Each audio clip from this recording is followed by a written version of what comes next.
Ibu Wiska, kita bertemu kembali. Ya, jadi apa kabar Ibu Wiska? Alhamdulillah sehat-sehat Ibu sampai hari ini. Ya, alhamdulillah setelah berapa tahapan yang kita lewati, pendampingan 1, 2, 3, kemudian loka karya 1, 2, dan 3, kita sudah masuk ke pendampingan 4. Pada tahapan ini Bu Wiska, pendampingan kali ini yang menjadi sasaran saya atau prioritas pendampingan kali ini yaitu saya selaku pengajar praktik akan menjadi observer, mengobservasi observasi kelas dalam hal ini seperti supervisi akademik. Jadi saya akan menyertai ibu, mendampingi ibu di dalam proses kegiatan pembelajaran. Kan sudah terjadi beberapa pembelajaran di luar dari di daring ya, kegiatan daring. Apa saja yang Ibu Wiska pelajari selama sebulan ini? Selama sebulan ini saya tentunya kami sudah melanjutkan beberapa modul setelah ini Ibu ya, setelah pendampingan 3 kemarin itu. Tapi karena pendampingan 4 ini fokusnya di pembelajaran berdiferensiasi, kami sudah juga melewati ini. Kami setelah berdiferensiasi kemudian lanjut ke kompetensi sosial emosional, kemudian yang terakhir adalah coaching. Jadi 3 modul ini sangat-sangat membantu kami dalam melakukan pembelajaran di dalam kelas. Kemudian coaching ini sangat membantu juga kami untuk menggali potensi yang ada di peserta didik, kemudian di guru-guru. Ini yang bisa kami terapkan di dalam pembelajaran dan di lingkungan kerja kami. Ya, jadi terkait dengan pendampingan kita kali ini, seperti yang sudah, ini kan lanjutan dari loka karya kemarin. Loka karya kemarin kita pun telah melaksanakan proses terkait dengan penyusunan RPP. Dalam hal ini, seperti yang kami sampaikan kemarin, Ibu akan melaksanakan kegiatan pembelajaran berdasarkan RPP yang sudah saya sebagai pengajar praktik yang sudah saya terima dan melakukan perbaikan. Kemarin kan sudah sempat, di mana ada 3 unsur di dalam pemenuhan RPP itu, yaitu pertama berdiferensiasi tentunya, disiplin budaya disiplin positif, kemudian yang ketiga PSE ya. Iya. Jadi dalam tahap ini kegiatan lanjutan yang akan dilaksanakan ini adalah pra-observasi. Maka kita melakukan tanya jawab terkait dengan kegiatan sebelum pelaksanaan di kelas. Ya. Pada kesempatan kali ini, karena kan kita akan melaksanakan kegiatan observasi di kelas, sasarannya kelas berapa, untuk siswa-siswa kelas berapa? Iya, saya sudah memilih kelas 9 Ibu. Kelas 9. Kenapa? Ada beberapa alasan sih Ibu. Kenapa saya pilih kelas 9? Karena kelas 9 ini sudah matang dalam bahasa Inggris, saya rasa. Jadi saat melakukan pembelajaran mereka bisa diajak kerjasama.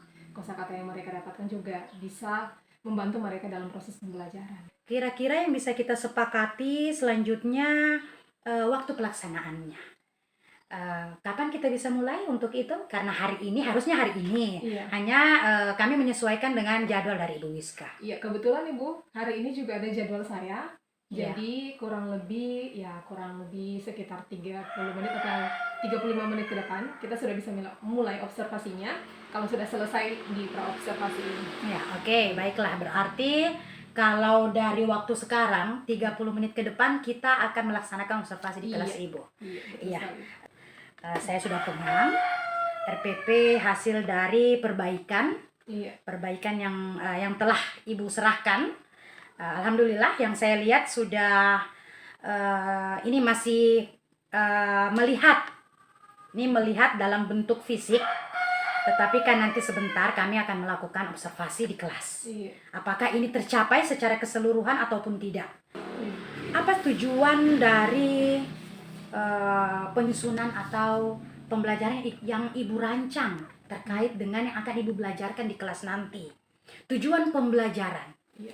Tujuan pembelajaran tentunya berkaitan dengan kompetensi dasar. Namun kalau untuk tujuan pembelajaran dalam pendidikan ini saya punya sendiri juga Ibu. Dalam RPP ini saya ingin menekankan pembelajaran berdiferensiasi, kemudian penerapan budaya positif itu pasti, kemudian melibatkan kegiatan aktivitas siswa itu melibatkan KSE supaya mereka juga tidak hanya merasakan oh begini cara belajarnya melalui audio, video, tapi mereka juga melibatkan emosi mereka sehingga mereka bisa atau mampu mengendalikan diri, misalnya seperti itu.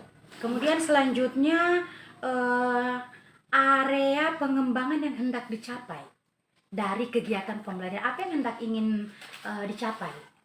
Oh iya, baik, dari 3 materi ini yaitu maksudnya tiga Iya, tujuan tadi tiga saya aspek itu, ya, yang tiga aspek ya, itu, yang masuk di dalam. iya. Ah, Area pengembangan saya pertama manajemen kelas. Nah, bagaimana cara memanage kelas berdasarkan gaya belajar siswa. Peserta didik saya itu beragam. Semua peserta didik kita itu beragam dalam kelas. Jadi ada yang punya gaya belajar visual, auditori, kemudian kinestetik. Itu bagaimana caranya saya memanage mereka sehingga kebutuhan belajar mereka itu terpenuhi. Kemudian juga ada beberapa peserta didik yang aktif, ada yang tidak aktif. Itu bagaimana cara saya memanage kelas sehingga yang tidak aktif ini terakomodasi kebutuhan belajarnya mereka, sementara yang aktif ini mampu menyalurkan apa yang mereka dapatkan dari pembelajaran yang ada di dalam kelas. strategi apa yang Ibu persiapkan terkait dengan pembelajaran yang akan Ibu terapkan di kelas? Iya, baik. Oke, yang pertama saya bisa menggunakan ini, Bu, metode FAK. Nah, FAK ini adalah visual, auditori, dan kinestetik. Kemudian tadi juga sudah Ibu sebutkan di awal kalau saya sudah memberikan RPP saya untuk direvisi dan alhamdulillah saya dapat tanggapannya. Kemudian saya bisa tindak lanjuti di observasi nanti dalam pembelajaran. Kemudian saya bisa juga menerapkan, saya bisa menggunakan emosi peserta didik ini. Saya bisa memanfaatkan emosi mereka. Kalau mereka senang itu mereka mampu menerima materi. Kalau mereka misalnya ada keluhan-keluhan, saya bisa menanyakan keluhan itu apa. Saya bisa mengelola emosi peserta didik sehingga bisa memanfaatkan hal itu untuk pembelajaran mereka di dalam kelas. Kegiatan kita sampai di sini, sampai ketemu di pelaksanaan observasi kelas. Insya Allah akan dilakukan berapa menit ke depan. Semangat. Iya, semoga terlaksana sesuai dengan apa yang sudah menjadi perencanaan awal kita, yang awal tentunya dari Ibu juga ya, karena di lapangan itu Ibu yang akan melaksanakan. Sampai ketemu, terima kasih saya ucapkan, sampai ketemu di kelas.